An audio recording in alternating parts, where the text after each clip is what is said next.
from Washington, D.C. Tonight, a temporary green light. Chief Justice John Roberts says construction on President Trump's White House ballroom can continue for now.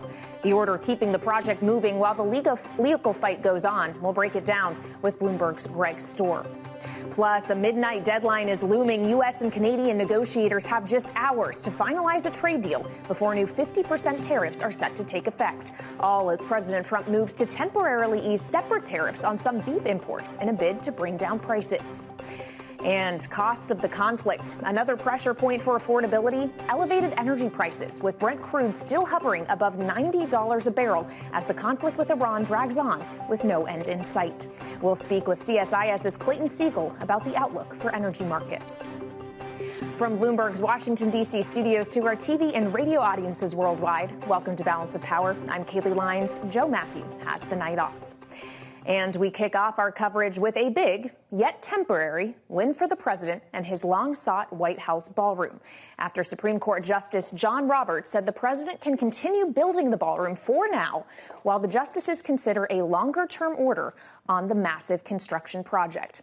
And joining us now for more is Bloomberg's Greg Stohr, who is here with me in our Washington, D.C. bureau. So the operative word here, Greg, or words rather, seems to be for now. How long might it be before the court makes a firm and final ruling on this? It could just be a matter of days. And of course, by firm and final, we really mean until the litigation concludes, sure, which could be a while. This whole thing is temporary. But this is really something that just gives the court a little more time to do whatever it's going to do. It keeps the status quo, and the status quo right now is the president can build, and they are building pretty much as fast as they can at the White House. Well, and to that point, is there a chance that even if the court says, OK, you can build while the legal fight drags on, that the legal fight does not reach an ultimate conclusion until the project is done? Yeah, that's very likely. At least it will be largely completed. The structure of it will be completed before the legal fight finishes. That's something that folks who are challenging the ballroom are very much worried about. And it's actually something that the president is using to say, hey, it's actually too late, Supreme Court. The ballroom is essentially built and you can't intervene now. And just quickly, Greg, we obviously got this from the court today. We're still awaiting the court to decide on whether or not it's going to agree with the president or take up the issue of mail-in ballots in the U.S. Postal Service as we approach the midterms. How far might we be from that ruling? Right. That also could come any day now. I've been waiting for it for maybe 2.5 weeks. The president is trying to use the Postal Service to restrict who can get mail ballots, trying to keep them from getting to ineligible voters. All right. Well, I have a feeling that Greg Stohr will be back when that one comes down. Greg, thank you so much for joining us. And we turn now to the clock ticking down for a U.S.-Canada trade deal with just under 7 hours until the midnight deadline hits and no final announcement yet from either side, despite days of meetings between U.S. Trade Representative Jamieson Greer and his Canadian counterparts and reports that they are nearing an agreement. Let's go right now to Bloomberg's Jeff Mason, who's live at the White House for more. Jeff, as I feel like I frequently tell you, the clock is ticking. Do we have any sense as to whether or not a deal is coming soon? The clock is ticking, Kaylee, and you're right every time you say that. In this case, it's hard to say if something is coming soon. The president was just speaking to reporters on the tarmac of Joint Base Andrews before hopping on to Air Force One, and he was asked about it there, and he said that a deal was coming along or that talks were coming along, but he didn't really tip his hand about whether or not he would be offering an extension, whether an extension is needed, or whether they will have signed and or at least come up with a final conclusion by the end of the day. Well, we may not have an announcement yet on tariffs when it pertains to Canada. The president did announce separate tariff relief today, Jeff, for certain ground beef imports in return for a pledge that it's going to translate into lower prices for American consumers. I don't know whether or not you want to weigh in on how socialist that idea sounds, but talk to us about the potential political consequence of it. I think I'll stay away from that first point, but to the politics of it, I'm happy to weigh in on that. It's tricky. The part that's maybe good for him, and that certainly appears to be the intention behind the move, is that he's trying to bring prices down at a time when the high cost of goods and certainly the high cost of groceries is a political liability for him and his Republican Party going into the midterms.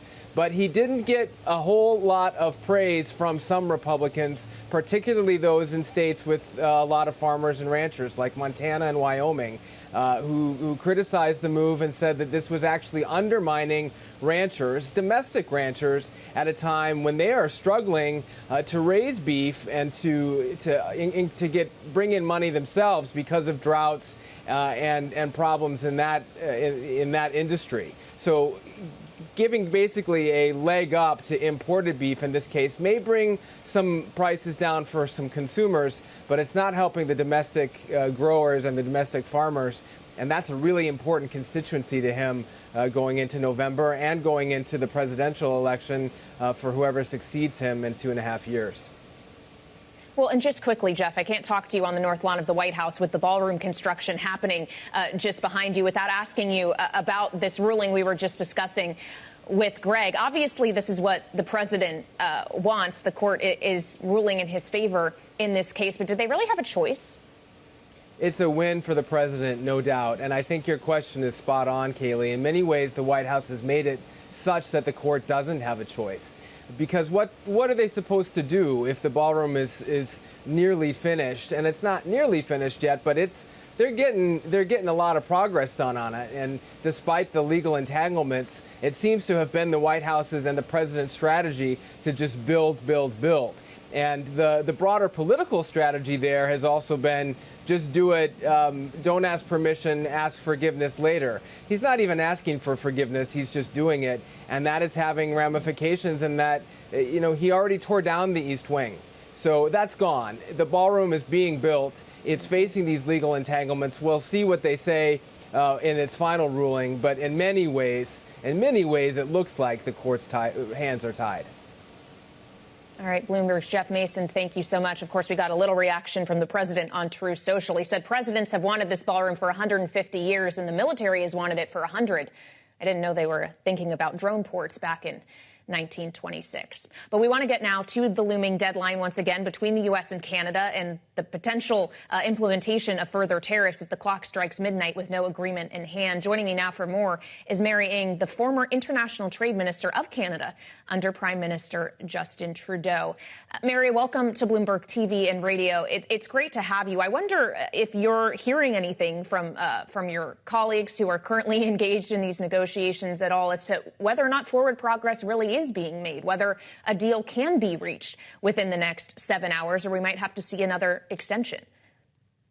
Well, thank you. It's great to be here. And I believe that Minister LeBlanc and the chief negotiator in Madame Charette, they are at the building of the USTR right now. And I think they're hard at work trying to get to a deal by the end of this evening and to meet that deadline.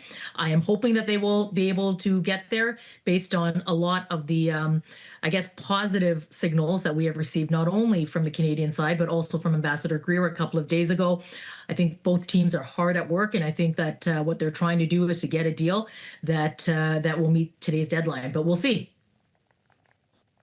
Well, indeed we will. When we consider some of the details that have been reported, knowing that, of course, they aren't final. Nothing's final until everything is, I suppose, Mary. But Bloomberg has reported that what we could see is a reduction, a halving, in fact, of tariffs on Canadian steel and aluminum. Auto tariffs would go down from 25% to 15%, it seems, at least in most cases. Is that a good deal for Canada if it is still agreeing to some level of levy being placed on these exports? Well, I think if you look at the context right now, I think one of the really important things to do is to make sure that Canada doesn't get a 50% tariff on so much of our economy, which is really what the issue is at the moment. And that is something that the teams I know have got to work hard on to make sure that we don't get a 50% tariff. But look, the ideal situation really would have been no tariffs at all. But we know that is not the outcome that Canada is going to get from this president, because this president has been very clear about tariffs, and so therefore our ideal outcome of no tariffs, which I think, by the way, is not good for Americans. But I think that that's not going to happen, and therefore the second best is to get the reductions as best as we can. And I know this team. Minister LeBlanc and I were colleagues. I've worked with Madame Charette. I know that the Prime Minister has given direction to make sure that they get the best deal for Canada. So I know that they're working really, really hard to get the very, very best deal for Canada. Well, and to get the best deal, what do you expect is going to have to be given in return? The president obviously has raised questions around U.S. dairy exports or alcohol, for example. Are those low-hanging fruit in your mind, or could there be real material concessions that the Canadian government has to make? Well, I think we'll have to take a look at the details when they come out. So I always don't like to guess what might be there. I know that that work is going on.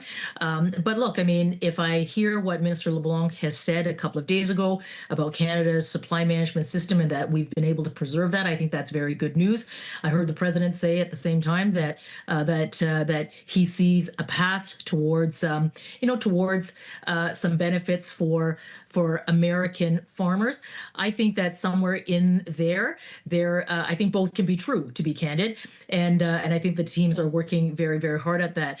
If I think about what the job is at the moment, it is, make sure we don't get the 50% tariffs, do everything you can to get the reductions of tariffs on those 232s on those important sectors like steel and automobile and aluminum in Canada. Get those absolutely reduce as far as you can get them, and to get us on a path where we can do USMCA and CUSMA review that, and I take a look at what Ambassador Greer said a couple of days ago, which is to strengthen a North American economy that puts economic security at the heart of our economies in all three countries. I think that's what people are working towards. And if I think about the business community in Canada and everywhere, one of the things that they've always said, they're looking for predictability. They want to understand the rules. And I think if there is this progress on a trade deal, and if we get that, I think that that's good for Canada. The predictability. Well, to your point on the USMCA. Understood. To your point on the USMCA, you don't see a bilateral deal between the U.S. and Canada as being in lieu of a re-agreement of some sort to that trilateral deal. You think this is necessary to get to that endpoint? It doesn't replace the need for it? Agree. That's what I think. I think that the job at hand right now is to deal with those 232s. It is to ensure that we don't get 50% tariff, and it is to get us on a path where we can do the trilateral work in the CUSMA. In the U.S., you call it USMCA review. And look, I mean, investors are looking to Canada as a very investable destination. I'm very pleased that the Prime Minister is holding an investment summit in about a month from now. And what are investors looking for? They're looking for predictability. They're looking for an understanding of those rules. And having a trade agreement, and obviously it's got to be a good one for Canada. But like I said, this team that is in Washington is second to none on the part of Canada, and I wish them well in the negotiations that they are doing now, and I hope that we get to something by the end of tonight.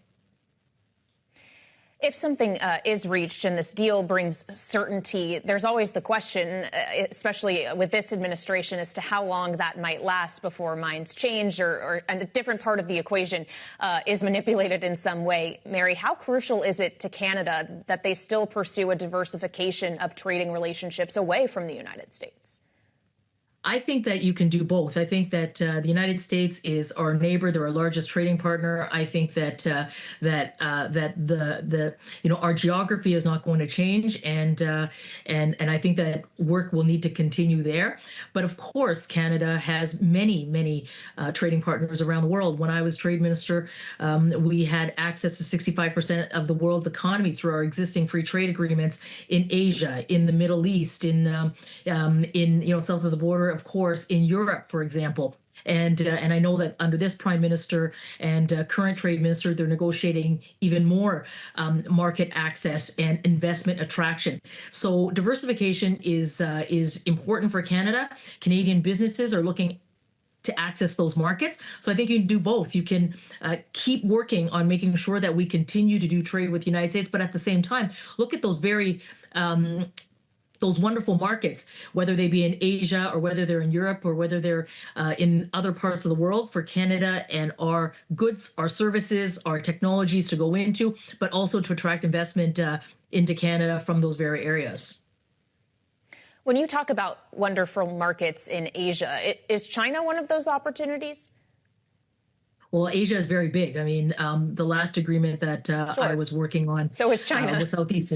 Yes, and so is, well, China is a trading partner to Canada, and we do significant exports there, and I think we should continue to do that. But I also think that we should be trading with Japan, with Korea, with Singapore, other markets like Indonesia, which is the fourth most populous country in the world, growing economy, rising middle class, and whether it's there or in Europe or in the Middle East, I think these are markets that Canadian businesses and entrepreneurs are looking forward to be in. And most recently, I have become the first Canadian senior fellow for the Milken Institute, really looking forward to attracting global capital into Canada through that work, which is very, very complementary to what the Prime Minister is also trying to do here in Canada. So I think you've got to be able to do all of these things firing on all engines, which is what I think the Canadian business community and the Canadian people are doing right now.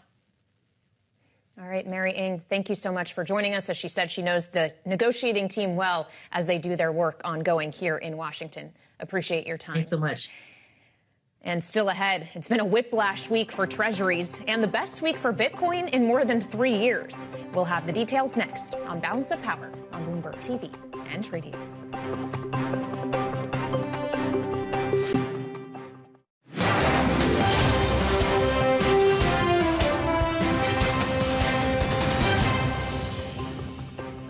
This is Balance of Power on Bloomberg TV and Radio. I'm Kaylee Lyons.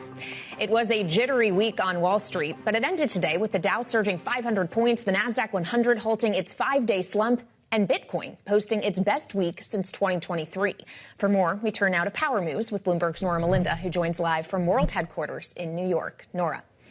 A shaky week on Wall Street with stocks ending higher, though, on this Friday. But the Nasdaq snapping a 5-day losing streak. So you saw all three major indexes in the green to end the day. But on the week, it was a different story. We saw stocks lower, all three major indexes in the red across the board. So you did see the Nasdaq 100 lower by about 2.5%. The Dow Jones Industrial Average also lower. The S&P 500 losing more than 1%.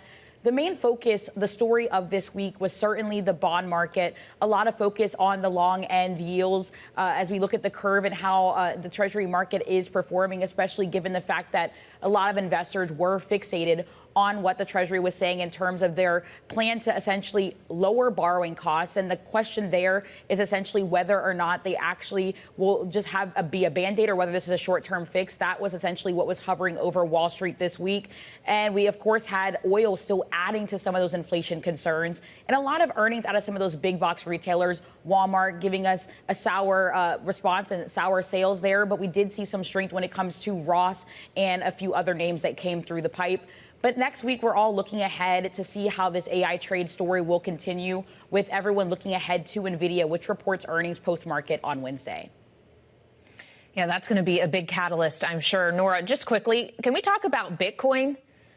Back above $77,000. What's behind this rally? What a week. The best week in more than 3 years for Bitcoin, hovering above $77,000 right now. And this, of course, comes after a meeting between Trump and some crypto execs. But separate to that, a lot of short selling, that essentially driving up the price of Bitcoin. So you did see about $2.5 billion worth of bearish bets being liquidated over the course of 3 days. That seriously driving up not only crypto, but also some of those crypto-related stocks like Strategy. All right, Bloomberg's Nora Melinda, thank you so much. And as Nora mentioned, the administration became a major driver of turbulence in the bond market this week following Treasury Secretary Scott Bessent's announced expansion of planned buybacks and hint that more plans to address higher borrowing costs are coming. The president was asked moments ago if he was directly involved with Bessent's order. This is what he said. No, not at all. No, he's a very capable man. He wanted to do it. He's very good at it. He has a good touch, very good natural touch for the bonds and interest, and he did that, yeah. Joining me now is Bloomberg's Kate Davidson for more. So, Kate, obviously we saw the buyback expansion announcement this week, but the Treasury Secretary indicated that more could be coming. Do we have any sense as to whether or not there are other tools he could be on the verge of tapping? Yeah, he suggested that Treasury has a pretty big toolkit, and this is something he's actually said before, but we don't really have a good sense of what those moves could be. The Treasury hasn't done what you might expect, a typical briefing for the press on what they're thinking about, but he did, of course, mention this idea of further fiscal consolidation, and then he was speaking with the OMB director, Russ Vought, looking at perhaps, what they can do with revenues and spending and going after fraud. Of course, this is a nod to deficit concerns that investors have, which is driving a lot of what we're seeing, I think, in the bond market and with the yields and concerns about the government running $2 trillion deficits. But I think that folks were generally skeptical of those comments as well and what can really be done there. There's not an easy fix. This is, of course, a problem that's been, building for many years, and it's hard to see a plan that would make a material difference with something new that this administration is willing to get behind. Well, especially a plan that's Treasury's alone. If you're talking about revenues or spending, that's a congressional issue, no? That's right. And I mean, Republicans have controlled Congress for the past almost 2 years and haven't been able to, rally around legislation that would meaningfully reduce deficits. They passed a big tax bill that added a lot to deficits. So I think that is a tricky problem. And as you say, not one that the Treasury or just the administration can solve on its own. Well, and when we consider the fiscal conversation, the monetary one obviously is a separate one. And when we consider ahead of Jackson Hole next week, what Kevin Warsh, the Fed under him, is trying to do, he's looking at the Fed's own balance sheet, their own holding of treasuries. There is a very material chance that if not in September, they could hike at some point this year, which would manipulate the short end, which would impact what the Treasury is doing here. Are Warsh and Bessent working against each other right now? Well, it's really interesting what the relationship is like between these two men. They have these almost weekly breakfast meetings where surely they're talking about all of this. And Warsh, before he became Fed chairman, did talk about this idea of closer coordination between the Fed and Treasury, something like a new kind of Fed Treasury accord. But he didn't offer many specifics. So it's a bit hard to know, are they talking about this? Are they on the same page? Would they need to get on the same page in the future to make sure that they're aligned for these things to work? I think in the near term, what a lot of analysts pointed out, the irony here is that Warsh just a few weeks ago at his post-meeting press conference said that he really wanted to get a purer signal from the bond market. He wants bond markets to learn to play the ball and not the referee. Right. Then you have the Treasury coming in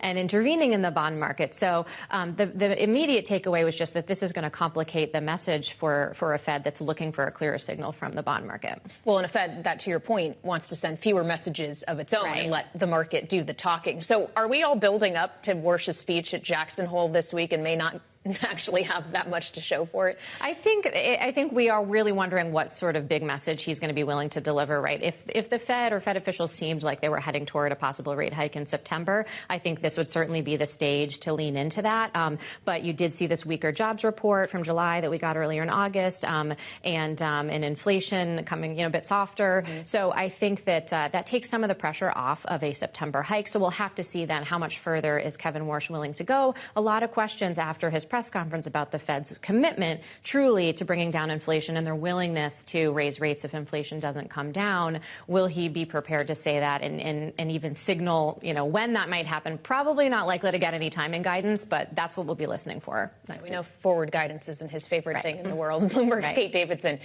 thank you so much. Looking forward to the team's coverage of Jackson Hole next week.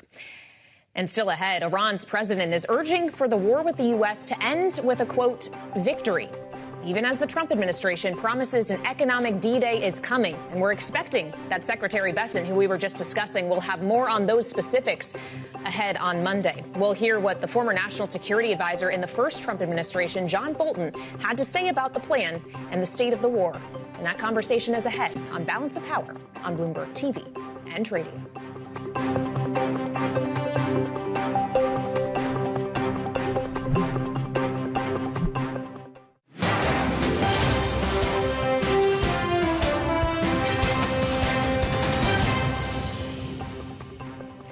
This is Balance of Power on Bloomberg TV and radio. I'm Kaylee Lyons. Iran's president is urging an end to the conflict with the United States in the latest pushback against those in Tehran who want the war to continue. saying, according to state media, quote, "It would be better to end the war today when we have power and dignity and with the whole world acknowledging our victory." Those comments coming after President Trump's promise that an economic D-Day is coming for Iran following months of military strikes and an ongoing U.S. blockade. On Monday, Treasury Secretary Scott Bessent is set to deliver remarks and unveil the administration's plan to economically isolate Iran even further. And earlier today, I spoke with John Bolton, former national security advisor to President Trump, and asked him whether these new measures could actually fulfill Trump's promises. Even before the attacks began at the end of February, its economy was in very bad shape. The attacks did very significant damage to its military-industrial complex, and the current blockade and earlier iterations of the blockade have certainly severely impacted its earnings on oil and related products. I mean, I think the problem we're in now is the president didn't think through what his objectives were, didn't take adequate steps. He's been on again, off again for months now. And I think the Iranians see weakness. They see his concern for the upcoming November elections, and they're trying to play off that. So what he says he's going to do and what he does are often different things. And we'll have to see if that applies here. Okay, so if we game out the different scenarios here, Ambassador, if he does do what he says he is going to do, and he goes for the maximum economic pressure against Iran, do you expect that that would be met with greater military escalation on Iran's part, as we've seen reporting that the IRGC has been using this ceasefire period as time at which it can rebuild its own capabilities? You know, after a while, when you pay a lot of guys with guns and then stop paying them, they may show up on your doorstep and say, "Hey, boss, where's the money?" Causing further destabilization of the regime. You know, we shouldn't be in the position we're in now. The idea we've been at war for 6 months really is comical. We had 6 weeks of American and Israeli attacks on Iran that did do considerable damage that Trump stopped and allowed going back to really April. When the Iranian regime began to reconstruct from the damage that was done during that initial round of attacks. I think the confusion in Trump's own mind has severely undercut the military pressure and the economic pressure we could and should have brought on Iran, which is why now elements of the regime, which is very fractured at the top, think time is on their side. They think Trump is under so much pressure because of the elections. I don't see at this point they have any incentive to do much of anything other than continue to try and dig out until the elections are over. Well, it's one thing to consider the political pressure and the looming midterms, Ambassador. It's another for Iran to be looking at the reporting of the U.S.'s depleted munition stockpiles. Do they have valid reason to believe that, frankly, that the U.S. is limited in terms of what kinetic activity it could pursue going forward? Is the economic option really the only one the president can really take at this point? Much of this problem, I think, is of the president's own making. I don't think anybody should doubt that we have the capability to bring overwhelming military force against Iran, and specifically just in one aspect, to bring military force to bear to open the Gulf Arab side of the Strait of Hormuz to get their petroleum and related products out into global markets. That seems to me that should be the corollary to the blockade and other sanctions. Stop Iran from earning money, but do more to help Arab producers get their products through the Strait of Hormuz. You can find my full conversation with John Bolton on the terminal or online. And joining me now for another conversation is Clayton Seigle, senior non-resident scholar at the Center for Strategic and International Studies, joining us live from Houston, Texas this evening. Clay, welcome back to Balance of Power. When Treasury Secretary Scott Bessent takes the podium, as we expect him to on Monday, and outlines this economic pressure campaign the administration says is going to bring D-Day to Iran, what would it take for it to actually work if this is fundamentally about Iran's energy exports and the way in which it's smuggled throughout the world? Hi, Kayleigh. Happy Friday. You know, in order to have a successful economic pressure campaign against Tehran and really have a chance of changing behaviors there, it has to come back to China, because China is such an important buyer of Iranian product and thus an important economic partner. But I think the administration faces the same kind of dilemma, the same quandary that it has throughout much of its term, because in order to really bring significant pressure on China, you risk disrupting the pretty fragile trade war détente that Washington and Beijing have been able to sustain over the last quite several months. And I think that détente is working for both sides. So unless something has changed and the administration is really willing to apply meaningful sanctions, secondary sanctions, and potentially even tariffs on Beijing, then it's going to be tricky to apply sufficient pressure to change those behaviors in Tehran. Well, so let's talk about the pressure that's already existing. The U.S. naval blockade of the Strait of Hormuz is still in place. CENTCOM says that they've turned around dozens of vessels at this point. How much is Iran actually able to export as it stands now, even before the implementation of potential stricter measures? It's a great point. I think it's quite limited what Iran is able to get out right now. And as you remember, I was an advocate of the administration considering a blockade. The thing about the blockade is it's mainly just, it can have its best effect in getting attention in Tehran and sending the signal that if the rest of the world can't enjoy oil and gas exports from this crucial supply region, Iran is not going to be able to just have carte blanche to export and sell its own. But once that signal is given, then we need to find an off-ramp. We need to find an exit to the conflict. And of course, that involves mutual compromises, so compromises on both sides. Now, we had this abortive memorandum of understanding that was signed in June. And when that took effect, we saw a big debottlenecking of those accumulated oil and gas cargoes from inside the Mideast Gulf. But in a way, neither side was really ready to implement it as the other understood it to be. And so Iran always had demanded complete control over shipping in and out of Hormuz, and the United States was not willing to do that. I wondered at the time why Iran wouldn't just kind of accept yes for an answer with those terms of the MOU. They had sanctions lifted. They had a roadmap to getting about $100 billion in frozen assets accessible. And then they had that really impressive $300+ billion rehabilitation fund. So they had all these things going in their favor, but alas, the two sides didn't see eye to eye. And that MOU, the deadline expired this week with no progress whatsoever.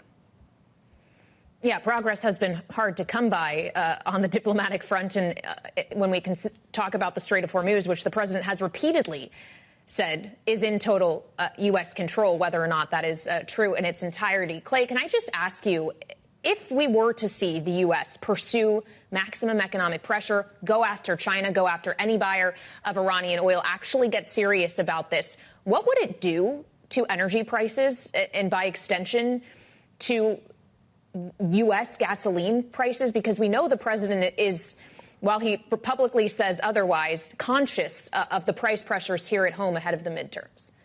I'm glad you flagged pump prices here in the United States, because I think that's the most important metric to watch in terms of the political barometer and the appetite for confrontation with Tehran.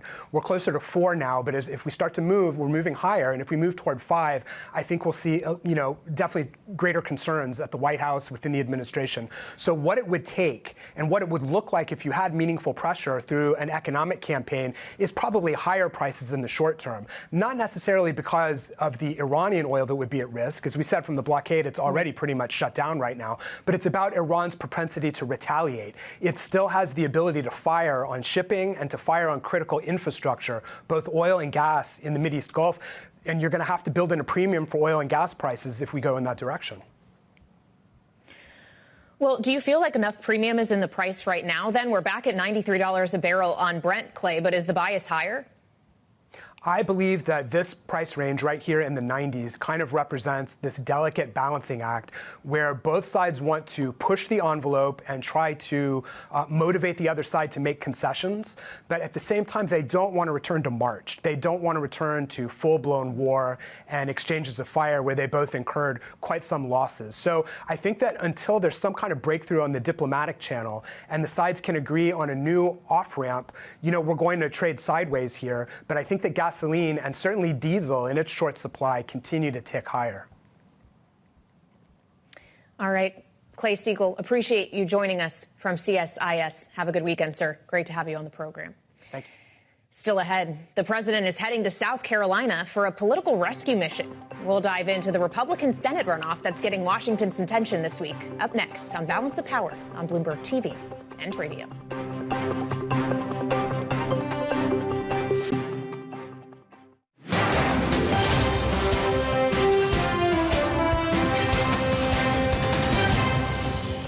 No, all she was is being honest. She's very smart.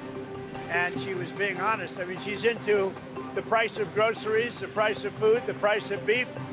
And it hasn't been her thing, but she's surrounded by very good people. And she said that she's totally for the military.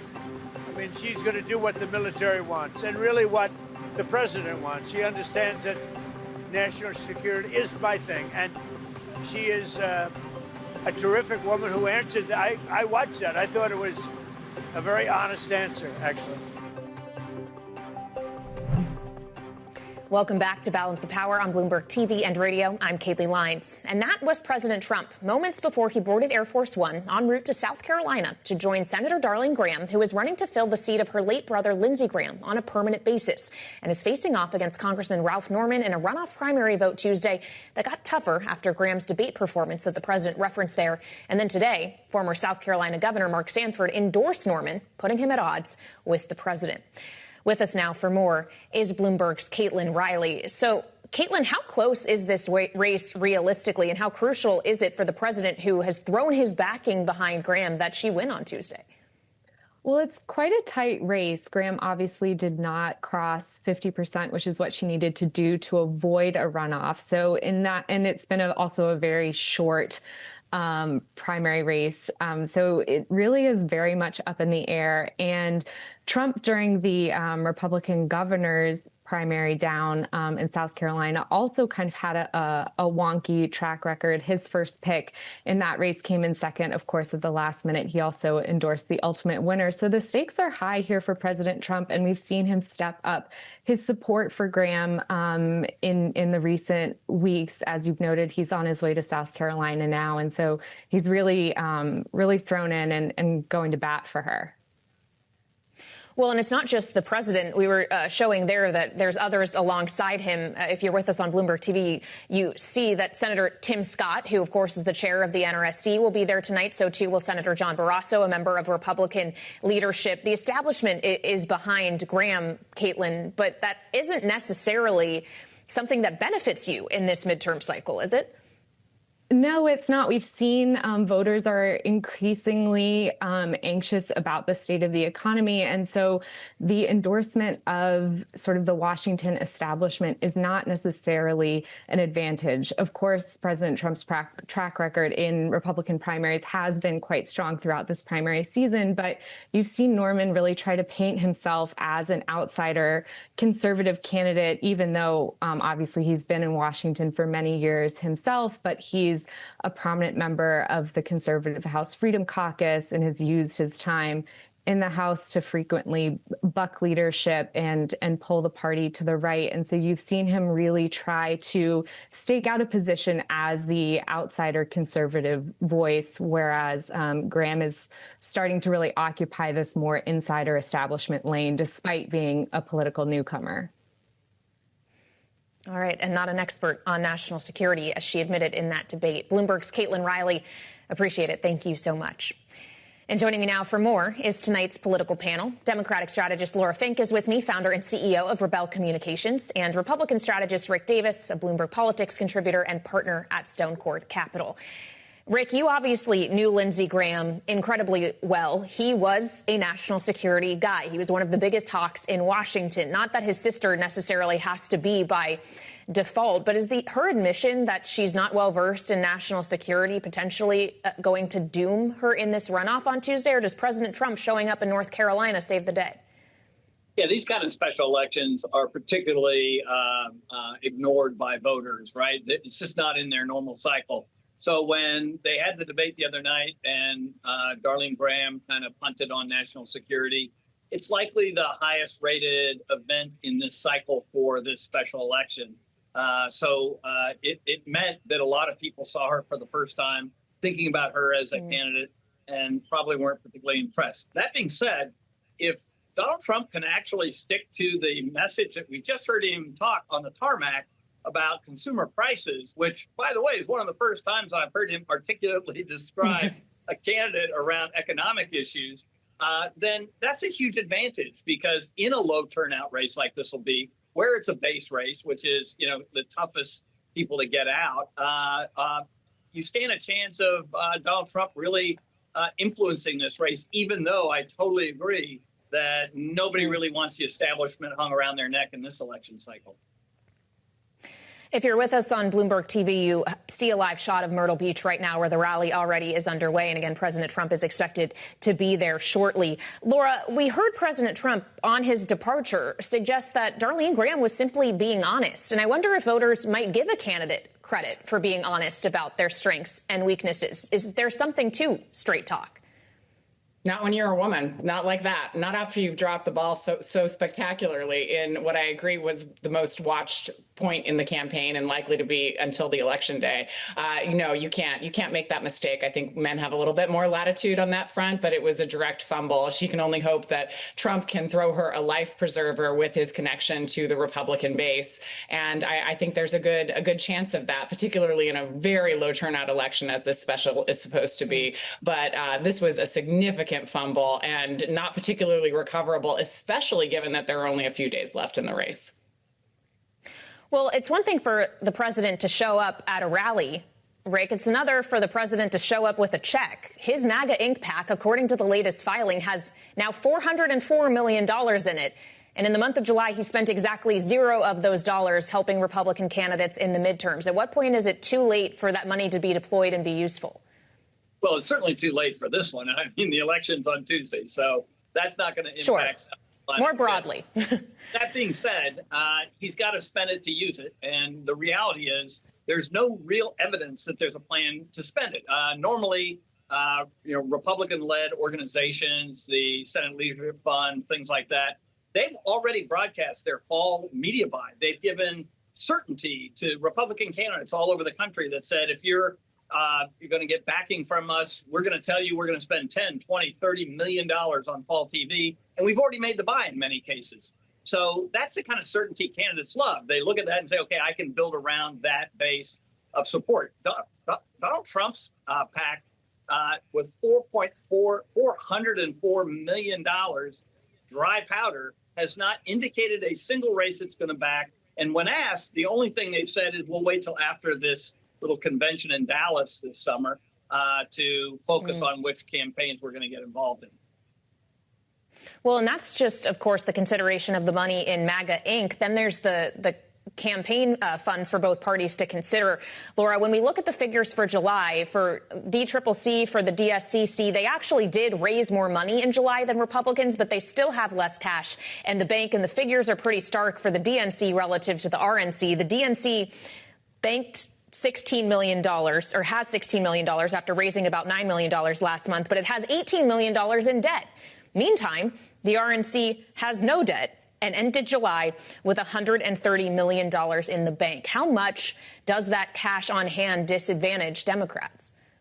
It's a challenge, and certainly no Democrat would say we weren't envious of being in the opposite position, but it's also a position that Democrats have been in before in terms of being the underdog. With the environmental shifting, a lot of that money is going to land in Democratic coffers late because a lot of people will see the writing on the wall, the way the wind is blowing, et cetera. But I can't believe that my conservative colleague and I are about to sing from the same songbook, because that $400 million that Donald Trump has on hand, he has traditionally not spent. He has hoarded those resources for legal fees, for his own personal enrichment, and all of that. So it is an open question how much he's going to invest. And I'll also say one other bright spot for Democrats is the fact that individual candidates are doing quite well when compared to their Republican opponents. We see them outraising as individuals, which will help erase a little bit of that deficit. And then, of course, energy and the numbers are on their side. Well, when we consider where the energy is in the Democratic base, Laura, obviously there has been much talk, especially with the results of recent primaries, including the one in Florida, where a Democratic socialist won, about socialism on the rise. It's with that in mind, I want to ask you both, about the president's move today to take action to lower tariffs against some imports of ground beef in exchange for, the president says, what is going to translate into 25% lower prices that consumers face. Congressman Tom Massey, who of course is no friend of the president's, we should keep that in mind. He was ousted by a Trump-backed candidate in his primary, calls this on X a slap in the face to American cattlemen and consumers and worse than socialism. Rick, what do you make of that? Yeah, look, I mean, the president has been all over the map when it comes to agricultural issues, it comes to consumer pricing, consumer costs. And that's one of the reasons why consumers are so grumpy. It's one of the worst consumer sentiment indexes we saw posted this month that we've seen in decades. So he's struggling to try and get right on these affordability issues. The trouble is the solution in this case with importing more foreign cheap beef is exactly what the cattle industry doesn't want to hear. And of course, you know, when you layer on top of that high costs of diesel and fertilizer, states like Iowa, where we have a lot of really important contested races, are under enormous stress that maybe parts of the country aren't seeing. So it's not been a comprehensive approach to affordability that this administration has pursued, and because of that, it's left them open to criticism from fellow Republicans. Well, and does it make it easier for Democrats to fight the socialism narrative, Laura? Well, I think for a couple reasons, it reminds people why prices are where they are and why people are struggling so much is because of Trump's broken promises and actions he's actually taken to make prices higher. So when you remove a tariff, it reminds people that you're the one that slapped it on in the first place. So you have here results that probably won't land in consumers' pockets in time for the election, reminding them that you were the one that helped raise the prices and spitting in the face of your traditional base with these cattle ranchers who are saying, and I quote, having watched a couple interviews today, stay out of my business. So this really is too little too late and kind of a too cute by half move by Trump. But to be fair to him, he's really out of moves from now till the election because, I mean, maybe socialism is his only tack because doing something directly for affordability or having that conversation shows all arrows pointing back at him and his actions in Iran, at the gas pump, and with tariffs across the board. Well, and on tariffs, I would point out that at this hour, with about 6 hours to go until the deadline, there is still no deal having been reached between the U.S. and Canada. But perhaps the president might be more focused on South Carolina tonight and the events of this weekend. Just quickly, guys, the Freedom 250 Grand Prix is this weekend. Apparently, President Trump's going to take the first lap in the Beast on Sunday in this race around the National Mall. Rick, are you going to watch? I'm in California, so I'm going to watch the ocean roll in over my threshold here and probably try not to pay any attention to what's going on in Washington until I absolutely have to. Laura, you plan on watching the race, or do you have an ocean to look at, too? If so, I'm jealous. I am out in California as well, and so the ocean seems to be a better option. But I will say this, I will watch the clips to see how's the president's health getting in and out of those cars.